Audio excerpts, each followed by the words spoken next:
In the meantime, what can we do? Because I think the church ought to be the first group of people to say thanks to our military.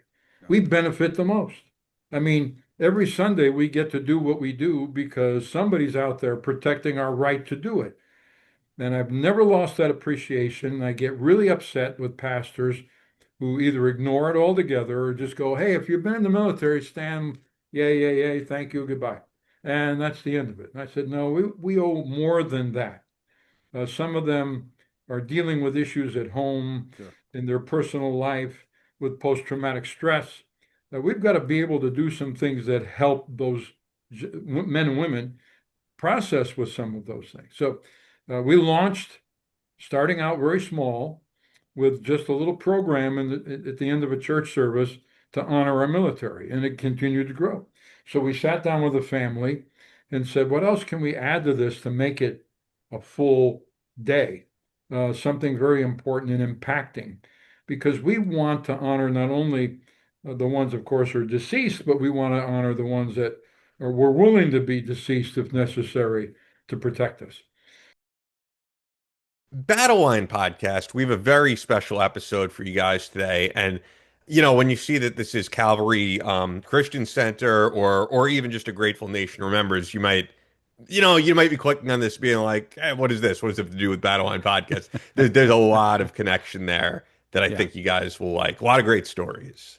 No, I've done a couple events there. They do a wonderful program, a Grateful Nation Remembers Yeah. program they do on every Memorial Day, and I think it doesn't matter if you're a veteran or not, you should go out there and check it out once. It's in Yuba City, California, and they just honor all veterans from all branches of service from the years from World War One up and beyond, and the production they put into it. They're gonna, they talk about it. Until you see it, you have no idea how much it resembles the real, the real Tomb of the Unknown Soldier, the real memorial, Vietnam Memorial Wall, and then also putting all the production values behind it with the real uniforms, real weapon systems, and even just the banter that that the actor, and they use some of the actors, which is part of the congregation that they put into doing some of the recreations of some of the hospital scene in one, moving through a jungle in Vietnam in another.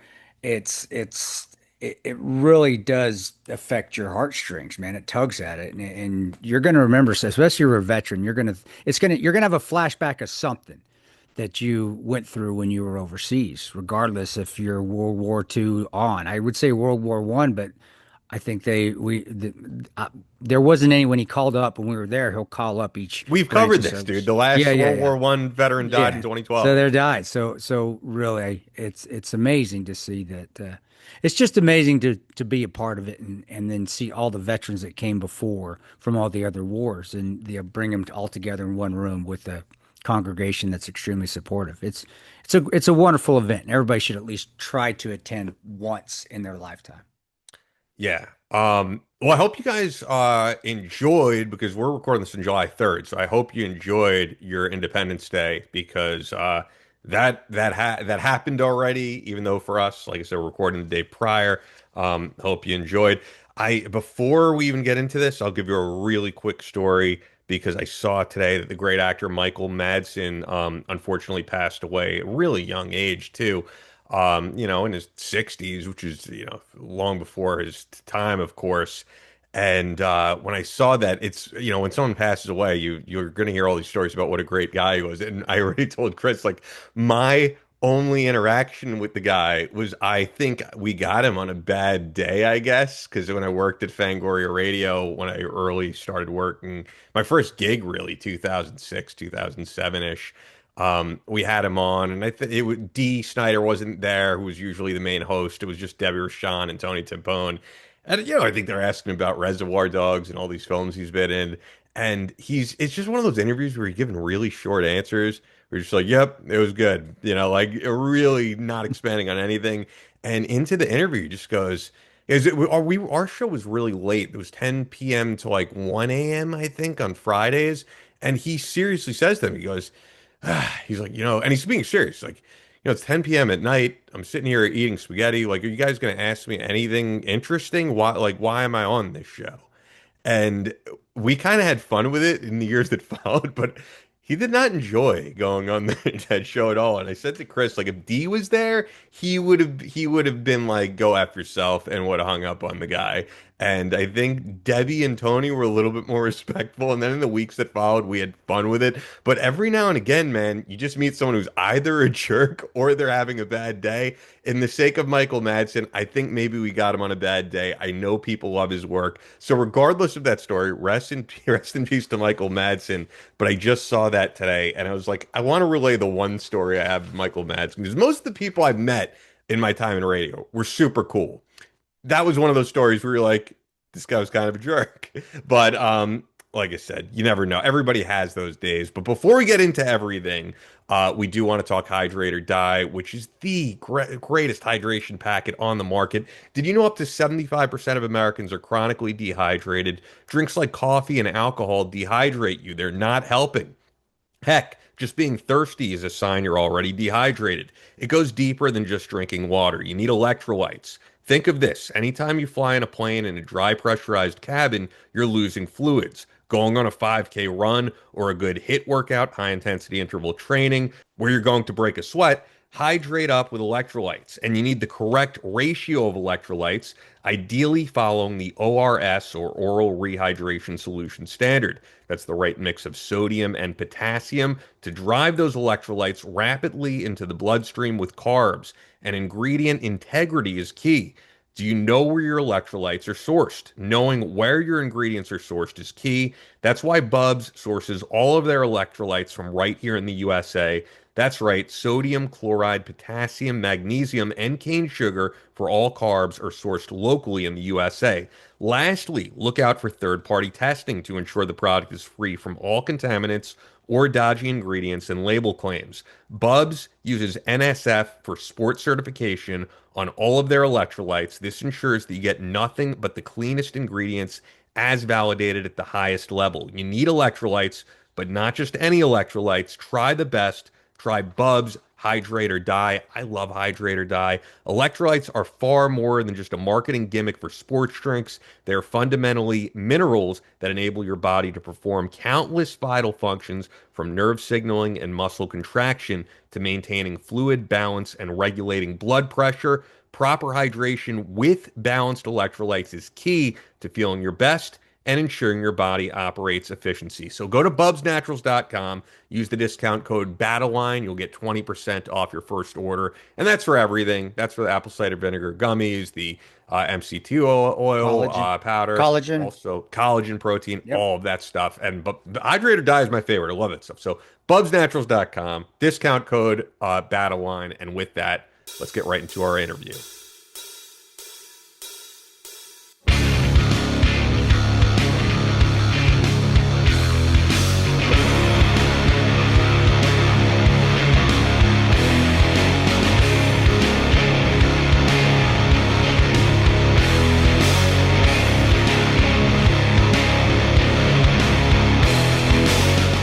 From Kansas City to New York City, from planet Earth to extraterrestrial life in space, a podcast with no equal, engaged in unconventional warfare through your speakers and headphones.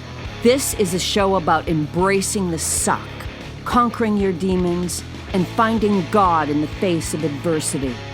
Chris Tonto Peranto, Switch is on, motherfucker, I'm gonna shoot you in the face. Ian Scotto. You know, Ian and I have been dating for a long time. You are now tuned into the Battle Line Podcast.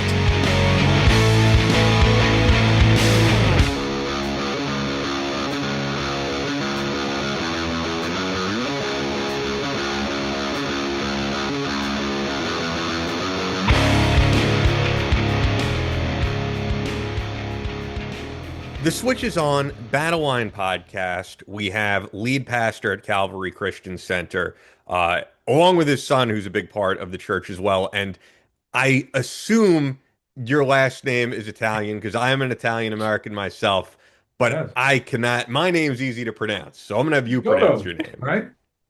Scotto. Yes, I've heard Scotto Scotto. before, but Scotto. Yeah. What? So Okay. how do Michael? Chola. Molto bene, grazie. Coachella? Yes, that's Is that- who it is. Did Coachella. I say Well, it right? hey, I always Wait, say say it again. Hold up, I always say it say again, 'cause I wanna make sure I have it. Coachella, I've heard but then Coca-Cola, oh, yeah, you name it. Mr. C, So- Mr. Unpronounceable. Yes, that's Say it again just so that I have it. Sociola is fine. Sociola. Okay. Yeah, So I Michael always don't have to worry Sociola about and that. Michael Michael and Michael Sociola are good. Jr. And for longtime listeners of the show, or even people who follow Chris on Instagram, you've heard him rave about the event they hold every year in Yeah. California, A Grateful Nation Remembers, which Chris was the keynote speaker of and raved about. And yeah, I mean, there's a lot we can get into. I know we're limited time, but it's great to have you guys both on. Thank you for inviting us. It's an honor. Oh, of course. Yeah. no, I always I just thought it was Coachella, like the event out in Coachella? California. Coachella. Still Like, in California. I was like, I don't. Because when I you was think of elegance, Yeah. there it is, right there. When you speak of Christianity in churches, you think of Coachella. Yeah, There it is, there it is. There you go. Yeah. Yeah, it's yeah, like I echo what Ian said. It's wonderful to have you on. Honestly, because we're kind of limited on time, and we got a little bit. I just wanted to get into the event and this to be talk about the event and as it Michael Jr. I don't want, but Junior, dude, you do an amazing job being the soldier right out. I mean, that's what captures you right at the get go. But I just wanted to get into more of a kind of a promotion, but just how did it I mean, start? How did it begin? it happened, Yeah, so I mean, it's not it's going to going happen for to, another but- year. But But how did it start? We've never really talked to, and we've never had time, Pastor, to No, talk I mean, about no, it. So because you don't stick around. well, 'Cause we're gonna- yeah. well, then I had to drive. I had to drive what 20, 30 hours to get back to Florence, Alabama, which I know. that was a wonderful 30-hour. Oh my gosh, trip No back. But Yeah. but yeah, if you could just get into the beginnings, how it started, and then you guys just tag team. How do you want to? Who wants to take the reins? So Well, I've always wanted to honor our military because I was finishing up in the era at the end of the Vietnam War and finished up my graduate work to get a degree so I could go into the military as a chaplain. That was my goal. Okay. So after I finished up, they required a couple more years of experience in actual ministry in a church. Then come back to us. Okay.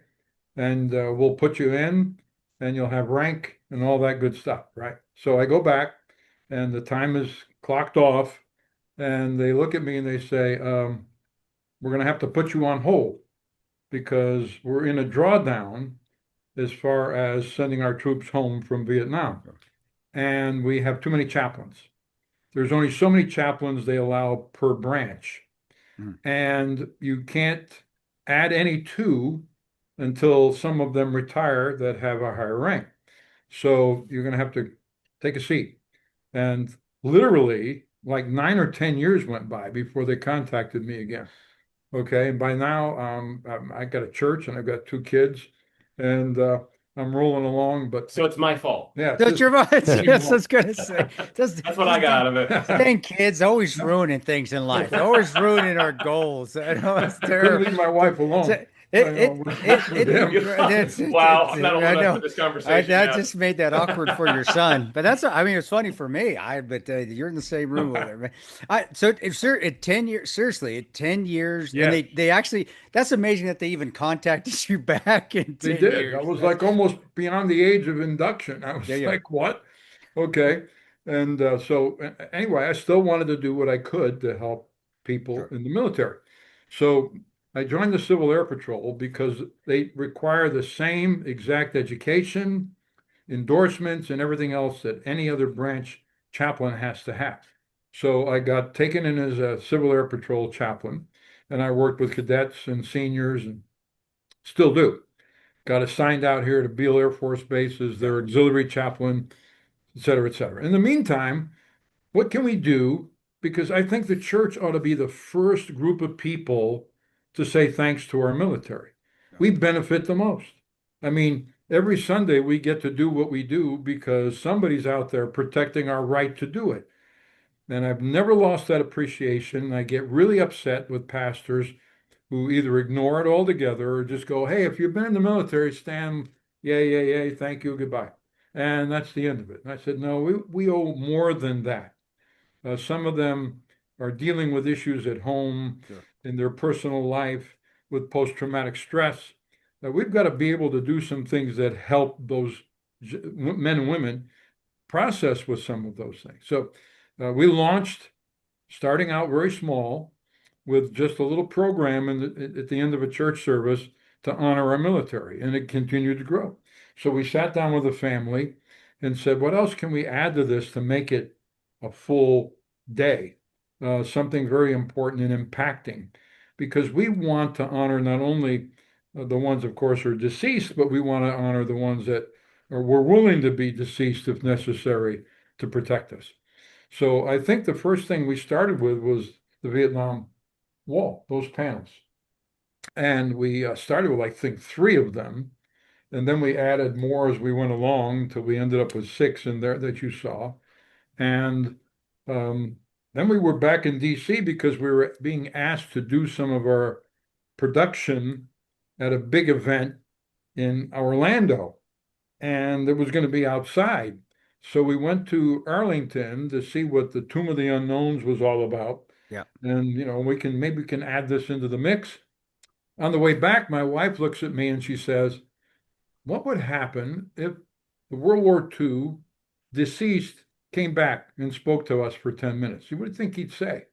So I start scratching that out, and I typed it all up and I gave it to my son, and he kind of whittled it down. And what you saw was the end result of that, because we then started with the World War II deceased. We added the World War I, and then the Korean, and every one of those is an authentic uniform that they wear. And of course, that's very moving when those guys come out and they look at each other.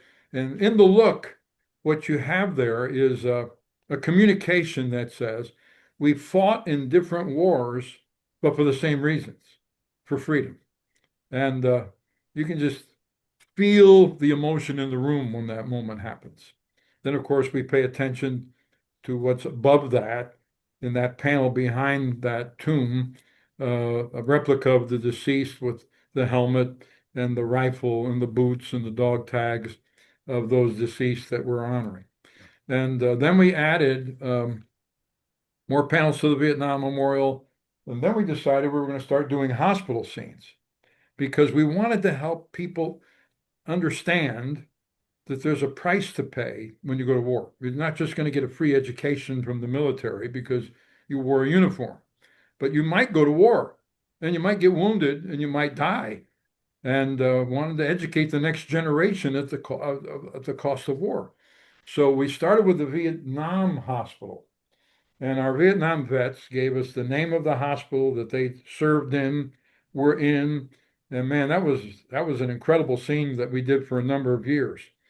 That as they began to age out and this other war happened in the desert, well, we wanted to honor the current people that are going through the battle and the war and coming home with all kinds of issues.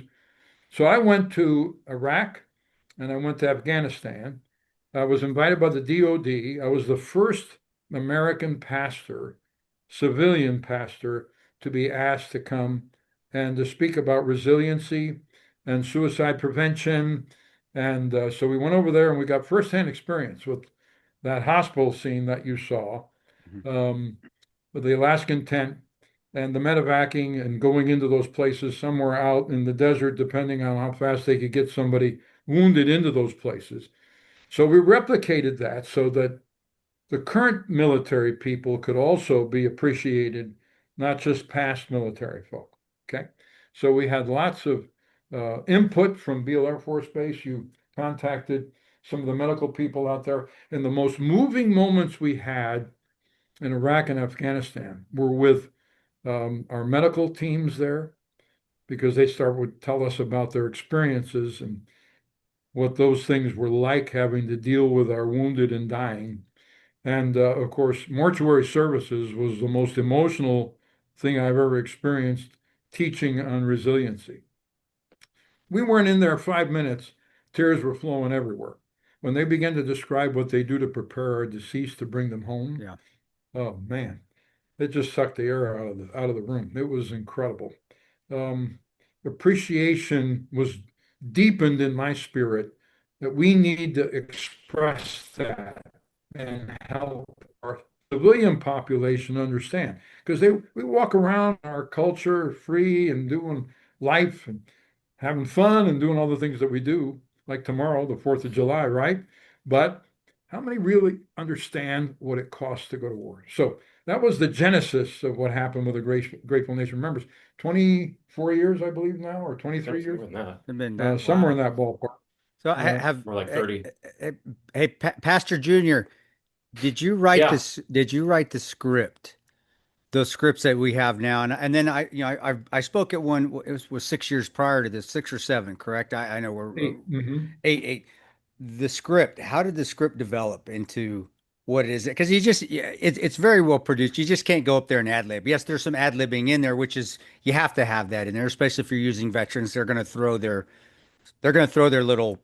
I would. Spice. I'll read your know script, you would. but then I'm gonna throw my. But how did that script develop? And did you have did you get a lot of input from and what your dad said, a lot, or how much input did you get from veterans when you're writing the script? Because it is very.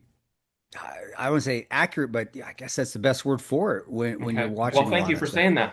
When we were talking many years ago now, in that initial conversation, I had a production background and kind of came at it from that angle. But I would say the first, for me personally, like when my heart and everything that my dad just described, like really connected, was writing the Vietnam tribute that you see at that end. And that was good. Going through that book, powerful. Letters Home, it was, I don't know what else. It broke my heart. It just planted that deep on the inside, working on the medical tribute, because on this weekend, I couldn't think of a better place to really look at that price tag up close than where it's being paid in the bodies, the lambs of those who are serving. And if we could have a venue where that can be created, we could sort of burst through that bubble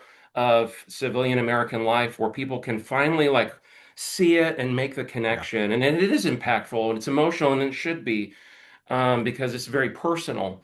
But going through when it was the Vietnam era, finding resource people to tell me. And when you sit down, and I'll just say this from my side of the table, sitting down with someone like yourself who has compelling, life-changing experiences and stories, who in a lot of other settings would not share them because who's going to get it?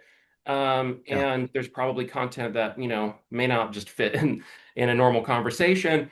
But now, see, there's an atmosphere of honor that's presented because there's a connection with that element of sacrifice, that thread across generations, like you mentioned, across time, of why we're willing to do the things that we do, why people are willing to go to extraordinary lengths and make extraordinary sacrifices.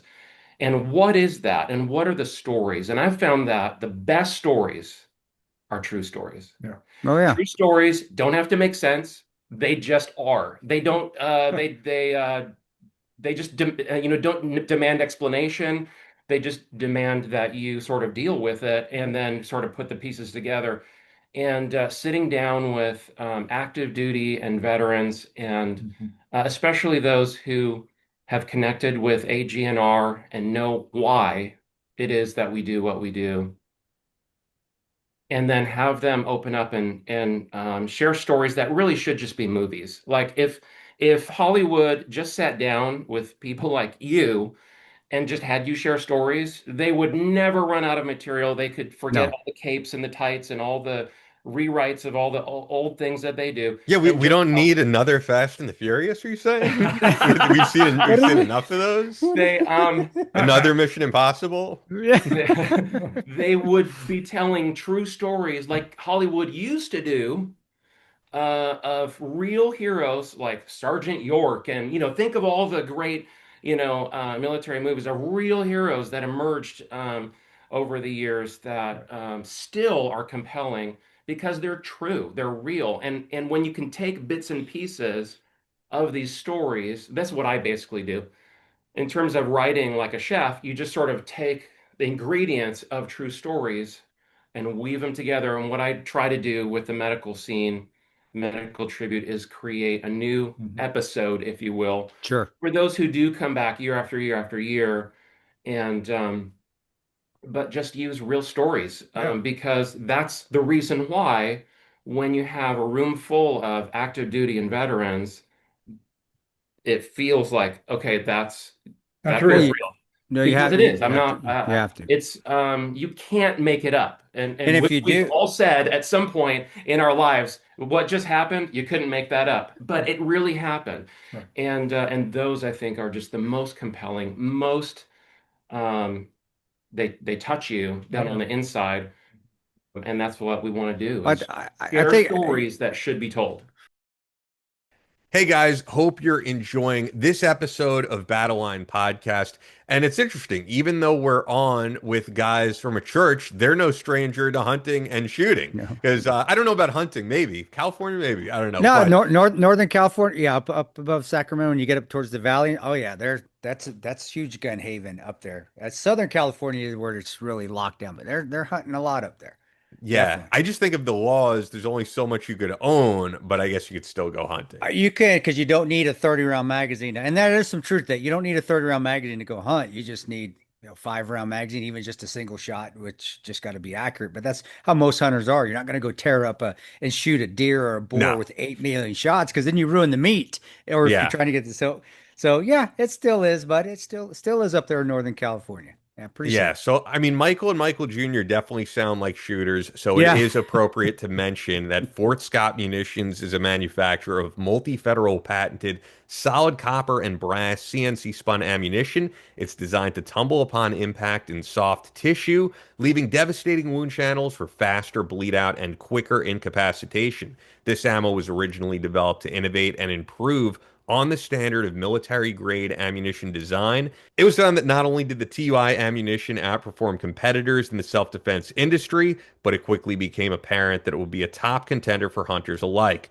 With the ammunition being CNC spun, the tolerances are some of the tightest on the market, ensuring that you receive the same results with each pull of the trigger. Fort Scott Munitions is available throughout all 50 states when you go to the dealer locator, but you'll get the best deal through us when you use the promo code BattleLine at FSM.com. Very simple, BattleLine, promo code FSM.com for 15% off your order. Only available to listeners of the BattleLine podcast. Fort Scott Munitions is a proud supporter of Chris Peranto, BattleLine Tactical, and the BattleLine podcast.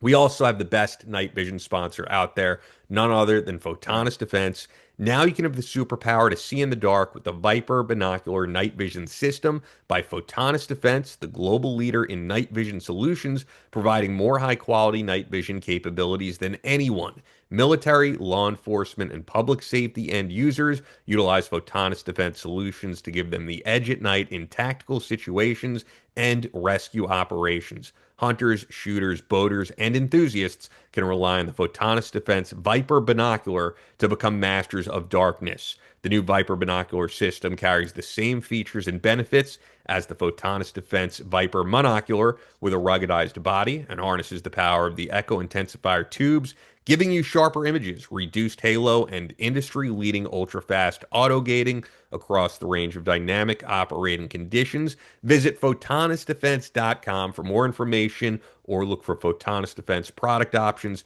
from your night vision dealer. As always, guys, thank you so much for supporting our sponsors. That's how we keep this thing going. And with that, let's get right back to this interview. When we talked to Brad, we had, he's a guest of the show, Brad Thor, and then Jack Carr, and they write fiction, but they say the same thing. They say, well, it's fiction, but Kind of. it's taking from experiences. Yeah. And that's the truth. That's what we're seeing kind of a product of fiction, but it's not, because it's something that happened from Yes. maybe not this person, but it's an experience that took place, and we're going to put that up there, and, Right. and so people can see it. And it is based in honesty. and truthfulness. I question for did you find that you have is it harder to get the Vietnam veterans to talk to you in comparison to the global war on terror veterans and stuff because of social media, because it's accepted, you know.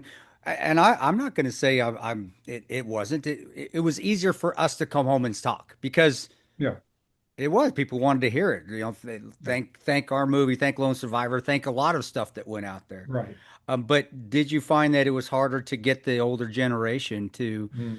World War II? Do we Yeah. even have any World War One? Maybe that was my next. You can answer No, that we question we too. looked this up on an episode. Yeah, we don't the have last any. one died in like 2012. But was it harder No, to they get their did. stories? I Yeah. guess out than it was us narcissistic sociopathic global war on terror veterans that are like, hey, look what we did. Yeah, Yeah. we are. What did you see the comparison? I guess give me if you It can. was not easy, especially with the Vietnam vets. World War II were very closed-mouthed about their experiences because some of them were so horrendous. They never wanted to talk about it. That pattern continued with Korean and Vietnam veterans. Vietnam veterans, I think, on top of not just wanting to be open about what they experienced, were so put down many of them when they came home, Yeah. that when we first did practicing at that wall scene, we closed it off and only had about 15 or 20 Vietnam vets in the room. And we're sitting there and we're just playing the music. And one by one, they get up on their own and they start talking. It opened them up. Here, let me jump in and Yeah. set this stage for Yeah, this, do it. because you've seen this a couple times now, and you see that moving tribute at the Vietnam Wall, and then we went on to other things in the day, and a group of Vietnam veterans came and they were like, "Hey, would you do this tribute again, but just for us?" Right. And we're like, "Well, there's a team that's involved in that. Let me go like run around a little bit. Give me a second." And everybody on the team was like, "We would totally hang out and do this Sure. one more round." And so we got these guys in there. It was I don't know, 2 or 3 rows of just the Vietnam veterans. We locked the doors so that nobody could interrupt. Again, like, you know what I mean? Like, what's this about? This isn't a show. No. You know what I mean? No. Like, there's theatrical components to it, but we know why we're doing it. Right. And Right. so then we ran that scene once more, and then Boy. They got up one after another and they started telling their story. Was this the last? Was this the one that I was at, or the one no, this is several years back. This is Okay, when we were okay. first starting that when you whole first started? early Okay, on. And they would get up and tell their story. That's what opened them up got it. for the first time, because I burned my uniform when I got off the plane. I don't even want to tell anybody I was a Vietnam vet. I couldn't get hired because they found out I was a Vietnam vet. One after another, telling how difficult it was to process back in. The transition from Nam, flying maybe 12, 15 hours, landing in America after being in the jungle. You get off the plane, people call you a baby killer, spit at you, cuss at you, and they just didn't want anything to do with it. They just said, you know what, if that's the way we're going to be treated, we're not even going to talk about it. So they clammed up. This is the first time I've seen anywhere where a group of Vietnam veterans receive appreciation and begin to open up a little bit and start talking about some of their experiences, because it gives them a window or a door of liberty and freedom and honor, which they never got, to be able to do that and know that they're going to be received, loved, and cared about and helped in any possible way we can. So, and we do that. We connect with different agencies that get them their rights and their privileges and things that they didn't get. So that's how we were able to break through the Vietnam veteran wall, because they literally had a wall up. They didn't want to talk to anybody. Wouldn't even tell you they were a Vietnam vet. But man, that just cracked that wide open. I don't know if we've got time. Like a couple of stories like pop into my head and Yeah, about Yeah, this the time is you guys. We can go yeah, long. yeah. Please. And one of them in particular, one of the Vietnam veterans who would come, and in the course of the tributes, one of them is a jungle patrol, right? And the 18, 19-year-old boys like volunteer, they come out of the woodwork, they want to do this, they know they're going to be wearing the authentic uniform, they know they're going to be carrying the authentic weaponry, These they are real want it. fatigues, And real weapons. Yeah. for many years, I mean, recently because of health and age issues, it's a little more difficult, but the Vietnam veterans would come out and work with these boys. And this is another, I think, important piece. It's not something that you see when you come to it. It's something you see when you work on it. And that is the connection happening between that generation and this generation. Yes. And the light bulbs start to come on. I can't tell you how many young boys after being involved have gone to the recruiter's office That's what and I was signed gonna up. ask. It's just gonna Yeah, ask. Yeah. and one of the guys, one of the Vietnam veterans, Ether, he'd say, "I'm from L.A., Lower Alabama," you know, and he's got that big drawl, and he would come and help, but it took him a little while before he actually could sit through it. Right. Of course. And one time it wrapped up, and he was like, "Michael, I want to see you and your pa and your ma in the back." And I'm thinking like, okay, Uh-oh. we got something wrong, you know. He wants to talk about it. I'll go get him. We'll meet you in the back. And so Ether and my mom and dad and myself are in a private kind of area. He said, "I want to tell you something." He said, "I was on river patrol. And there was curfew, so anything on river after curfew, we were to engage. Um, and he said there was an incident, and they weren't combatants; they were in the wrong place at the wrong time. He said I was young and I was scared, and I didn't stop some things from happening that I wish I had.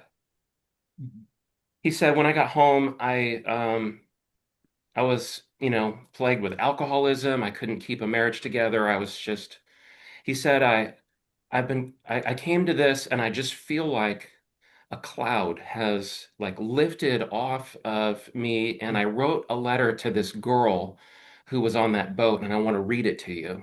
Mhm. And, Boy, was it moving. Oh, and I bought you guys something I wanted to give to you to just express my gratitude, for what y'all have done. Um, Look, I don't think I need to say any more about how I think you can kind of sense like this No, was an emotional it's amazing. moment. Yeah. The knife he gave me is sitting over there. I was like, either you're gonna sign that knife, because That's I want to awesome. remember this, you know, this moment. There are I don't know how else to say it, but just little miracles like that happen And some every really big ones too. single year, Yeah. that we do it, that we'll never stop doing that. Like, you know what I mean? Like this is who No, we are now, and like this is something that once it gets inside of you and you start to understand what this really means, you just fall in love with it. Do you And find that every year, but Mike, that Michael and Mike, both of you can answer this, yeah. yeah. that you do find that you're a specific story just like that every time you have Yes. it, that there's So a Every year. therapeutic where somebody comes up to you and just says something like that. Yeah, it opens up.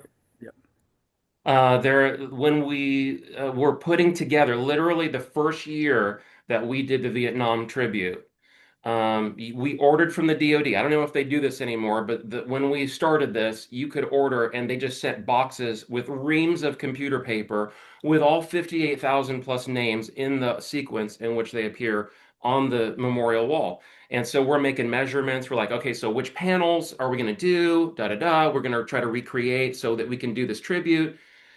In the first year, I was literally up all night with about half a dozen volunteers with X-Acto knives and levels, Putting and the we're names putting on every star and letter and cross and that by hand, and we're making this thing, right?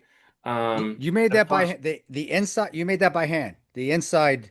the Everything. panels Hey, with all the names that we do. all right, The first several years we did it, we did it. We did. Okay, now we've had it professionally like redone. It looks beautiful.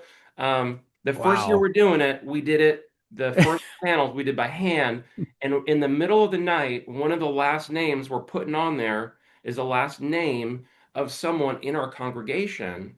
Oh wow. The mother She's in the congregation. And so Dad calls her, and I'll just let you tell that, I guess, part of the story. Her name is Gloria, and Wow. I saw a last name on one of our panels, and we only had how many originally? Was it 4? And we went to 6? Yeah. Yeah, we had 4. 4 panels with names out of 58,000, right? And I see this name, Michael Pogue. I said, man, we got a Pogue in the church. So I went out to my office and I called Gloria and I said, Gloria, if you don't mind, I want to ask you a question. Did you have a son? She goes, yes. What was his name? Michael. I said, tell me about him. And she told me, she said, well, he went off and got drafted and went to Vietnam. And he wasn't there about 30, 40 days, and he was killed in action. I said, whoa, wow, I'm sorry. I didn't know that. I said, but I believe it's his name that's on one of the panels that we have put together. How do you do that, right? How does that happen?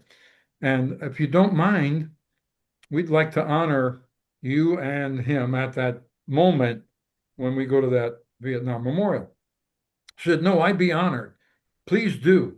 So she brought his picture in uniform, and she went up to those panels and put that picture right by his name. And that's how that began with him. Wow. And then his buddy from school who died, who was there when Michael died in Vietnam, when he got shot and killed, he started coming to this event. And he came the first year and went with Gloria up to the panels. The second year, he wore Michael's uniform and in honor of him to go to those panels. And then we added more panels, and I've got a dream about what we're going to do with those panels. We're not going to change anything about that particular scene because to me, it's sacred the way that happens. But I know how we can make it a little more enhancing. But to get back to these stories, man, we acquired actual jungle fatigues. Now they're all replicas, but we got the actual ones they had during that era. I got a license in the state of California, Tonto, listen to this, that allows me to display any weapon of any kind, as long as, of course, they're not loaded. It's called a production license, I believe is the title for it. And for the things that we do, as long as you're doing a production, you can show these weapons, right? So we have accumulated all these weapons. I can't tell you where we got them all, but we got them. And one Vietnam veteran, who was a LERP in Nam, when he saw the M79 Yeah. I acquired, he goes, we need to go shoot that. I Yeah. said, no. That thing will knock your shoulder right. They're awesome. In fact, we still would prefer them today. I've compared to the 203s and Right. and all the GLMs and all the little things we Yeah. had. We Yeah. still prefer the little breech loaded daddy shotgun.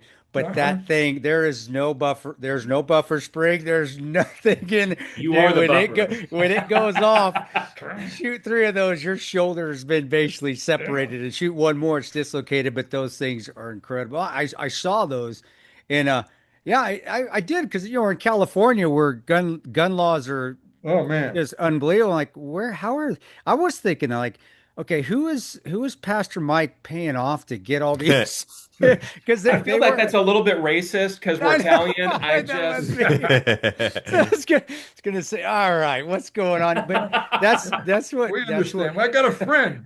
I got a friend. You know how that works? but they were you got like a friend. little carbines, and So just real quick, amazing. I'll just throw in one more. I mean, Yeah, unless you guys please. want to. No, go for it. Go for this it. is what our Because show is. You were it's talking you guys.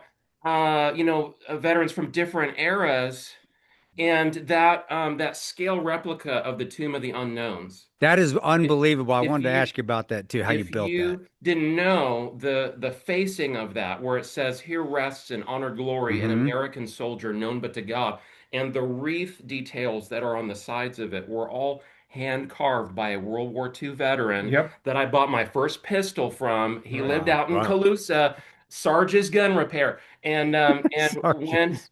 so. Sergeant's So- good. up, That's man. awesome. Every year I would go out and hang out with Roy, and he would help me put that half pack together, and he would tell me stories. I think that at least three of those stories like should be movies in their own right. I Yeah. mean, wow. And I remember when Saving Private Ryan came out, and I was like, oh man, a World War II movie is coming. I'm gonna take Roy to go see this World War II movie, and we're sitting there in those first, 10 minutes or so of that beach landing, and I'm thinking maybe this was not a great idea, and he like when that scene wrapped up, I just kind of leaned over and I was like, "You all right?" He was like, "I did that 7 times."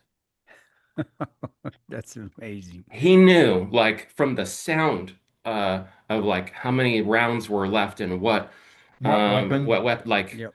it was there. And so when we walked out of the theater, of course, you remember how that last scene wraps Yeah. up, and he's like, "Tell me I lived a good life," and he's reconnecting with all of those who gave everything, for him. He said a lot of my friends came back with guilt um, because we lived. Yeah.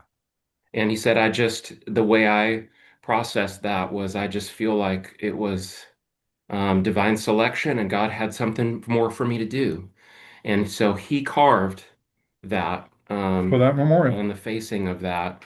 There are so many. How about Ether? Well, let me jump one more quick because he told me like his war started in North Africa. They went from North Africa, they went up to Sicily, up into Italy, then they went up into France. France. Was he Yep. with Pat? What was he with? Patton? Was he with? Yeah, I don't think remember so. who he was. I He I might think have he been. was. I think he was. And then when they started getting into France, was at that time now the Third Reich is starting to roll back because Yeah.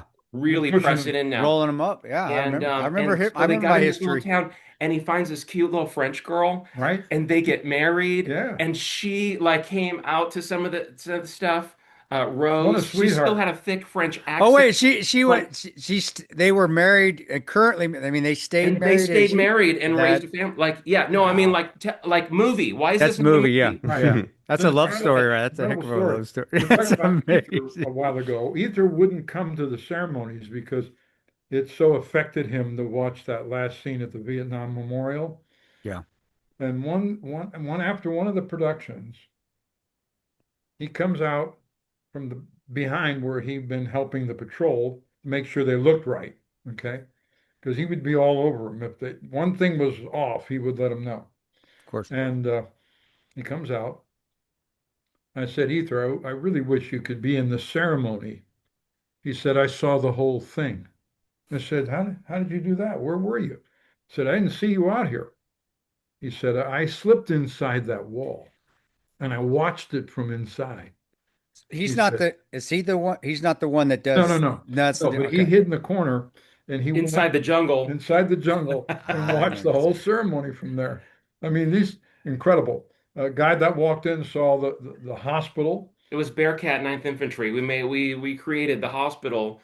There was in Dong Tam, Vietnam. There from pictures we created Wow. that hospital when we were doing the medical tribute in that era. Yeah. Yeah, and then one dude walks in and he stops and he goes, where'd you get that? We made it. We made it. Yeah. Yeah. He said, I was in that hospital. He said, I served over there in that place. I mean, some of the things that happen, they just absolutely knock you over.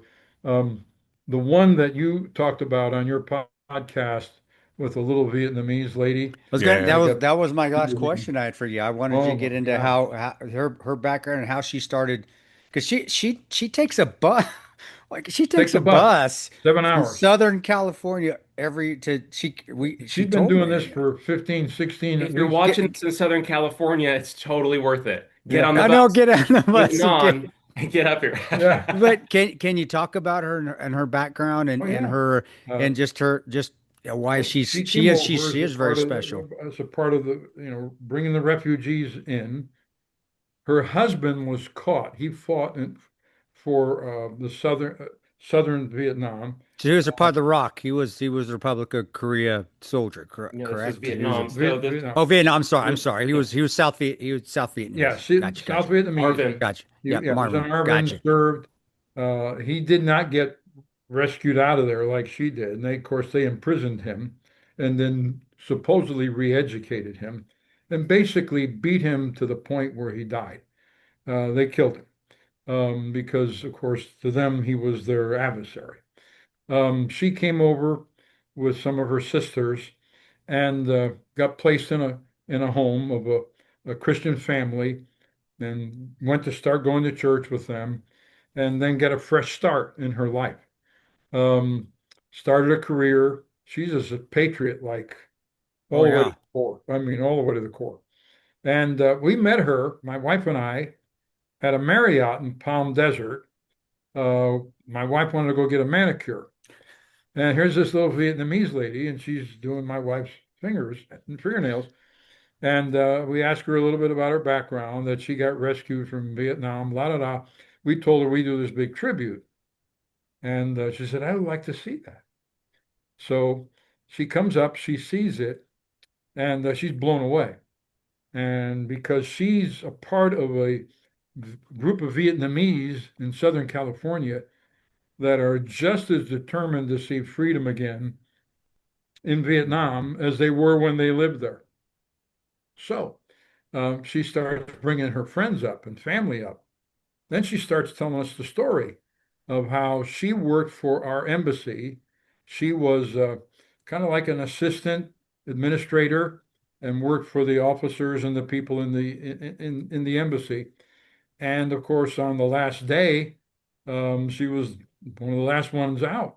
And you see that moment where she gets pushed onto that Huey, right? So she's been coming up. She brings almost every year, she brings a contingency, some of which are former South Vietnamese Army regulars. Others are just patriots from Vietnam. And she'll bring a whole row of them sometimes. They'll come up. So about 5 years ago, 6 years ago, when I introduced her like you saw me do, of course, and tell the story a little bit quickly as I can about her being one of the last ones out. And I happened to turn around at the end of the ceremony, and here comes a Marine. He's probably my age, but he's in full dress uniform, shoulders square, chin up. I mean, here he comes down the aisle and he's marching, boom, boom. And I thought, what's this guy going to do to me, right? He had this solemn look on his face. So I meet him at the end of the aisle and people are starting to leave, of course. And I said, sir, can I help you? And he goes, yes, you already have. I said, well, tell me what happened? He said, I'm living up in Paradise, California, because I'm terminally ill. I probably only have 2 months to live. And I have family that live out here, and I wanted to come out and be with them.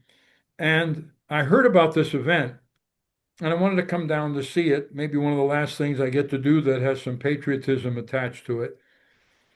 And he said, then you introduced this little Vietnamese lady. Excuse me. He said, I prayed when I pushed her onto that Huey that something good would happen for her. And I often wondered, whatever happened to that little girl?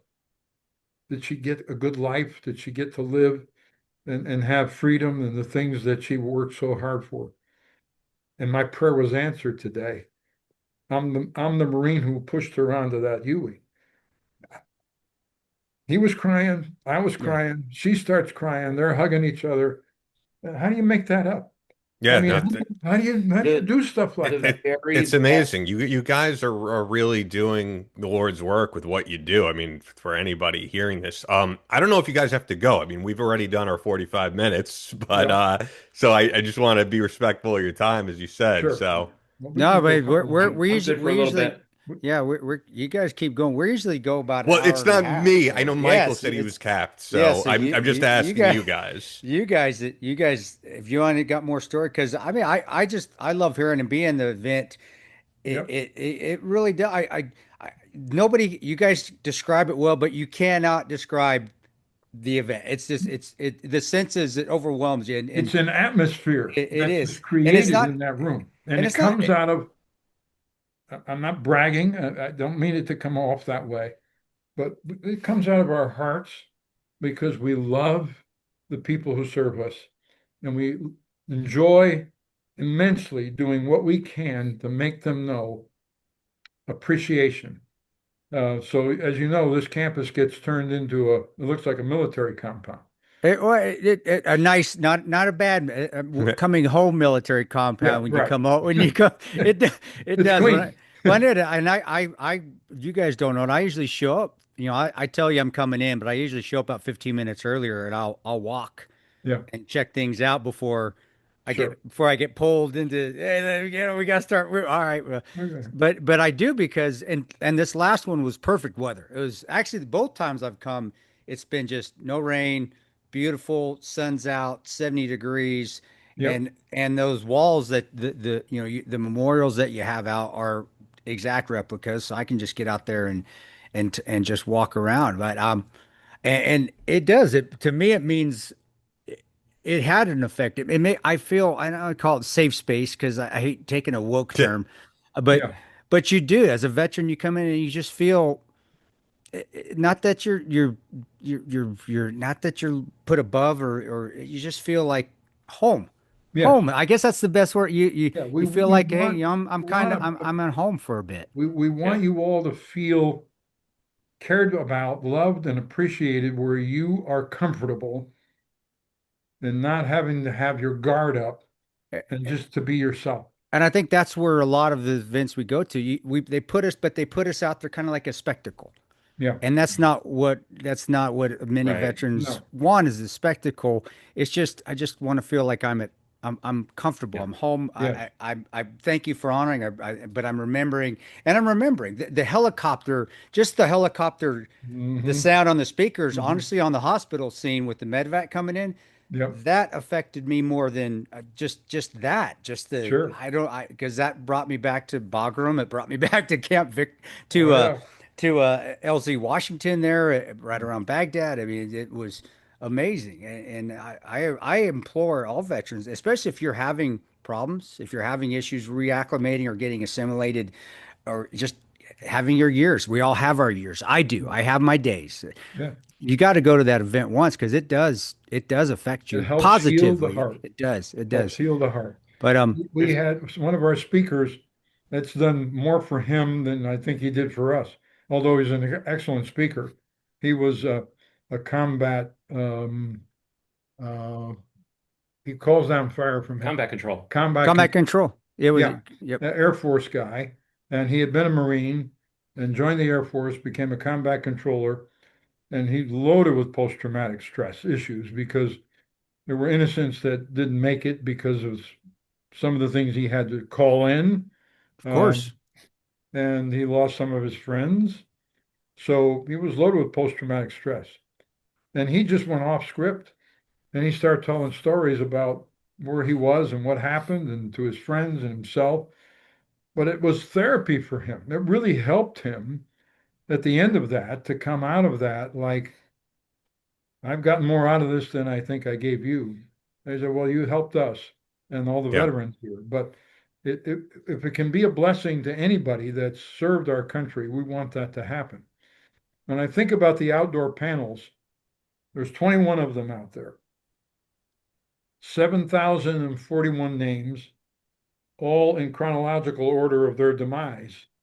Right after 9/11, when we went in and started attacking there in Afghanistan and what have you, we got them all listed. And I mean, I've seen a contingency of some of our SEALs come up from Southern California. And like Jay Redmond, Yeah, Jay's Yeah. awesome. Jay's Yeah. good dude. Yeah, good Jay's guy, solid right, solid great dude. guy. He really and he's an excellent speaker. I mean, Yes, he is. yeah, We've had he him is. here years ago, and he went out there with a couple of his SEAL friends. Man, I'll tell you what, they saw that group when they lost so many at one time, the first time that many, it's just Extortion. Yeah, moving for them. They can make rubbings of those names and pictures of those names, and we want them honored because here's what we discovered going back to DC. It'll take them 25 years before they build a memorial to the At least. deceased. These people need to be honored. Their families need to know somewhere, my son, my wife, my husband, my child, their name is remembered on a panel somewhere. Somebody cared enough to remember them. And so sometimes they'll call us and say, can you get a rubbing of, they'll give us the name. I've done that many times, mailed out stuff to other parts of the country. And mail them out, because they'll they'll frame that, and they'll know somebody cared enough to remember my loved one that gave his or her life. So Absolutely. we love doing this for as many people as we can.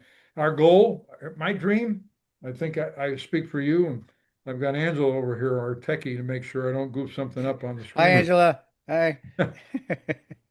And I would love to get a grant writer to help us be able to make all the things we have in that room portableized.